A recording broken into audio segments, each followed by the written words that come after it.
Au nom d'Allah, le tout miséricordieux, le très miséricordieux, louange à Allah, et que la prière et le salut soient sur le messager d'Allah, sur sa famille, ses compagnons et ses suiveurs avec bienfaisance jusqu'au jour de rétribution. Ceci dit, ceci est une fatwa importante de l'érudit savant Cheikh Mohammed bin Salih al-Uthaymin, qu'Allah Ta'ala lui fasse miséricorde, relativement à la prosternation de l'oubli. La question: celui qui prie derrière son imam, al-ma'moum, si lui-même il oublie pendant la prière, doit-il pratiquer les prosternations de l'oubli? Sinon, quelle est la règle en cela?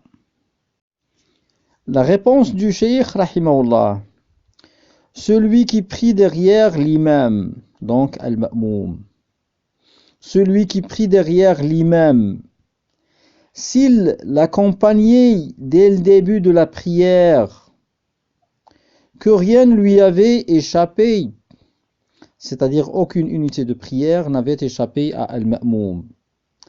Si rien ne lui avait échappé et qu'il a commis, que al-ma'moum avait commis, ce qui rend la prosternation de l'oubli obligatoire pour lui, obligatoire pour al-ma'moum, alors l'imam assume à sa place et il est dispensé de pratiquer la prosternation de l'oubli.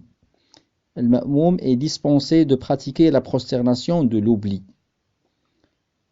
Et, deuxième cas, si quelque chose lui avait échappé de la prière, c'est-à-dire une unité de prière au plus, raka'a fa akthar, et qu'il avait oublié dans sa propre prière, saha fi salatih, il avait oublié dans sa prière, il se prosterne donc pour l'oubli.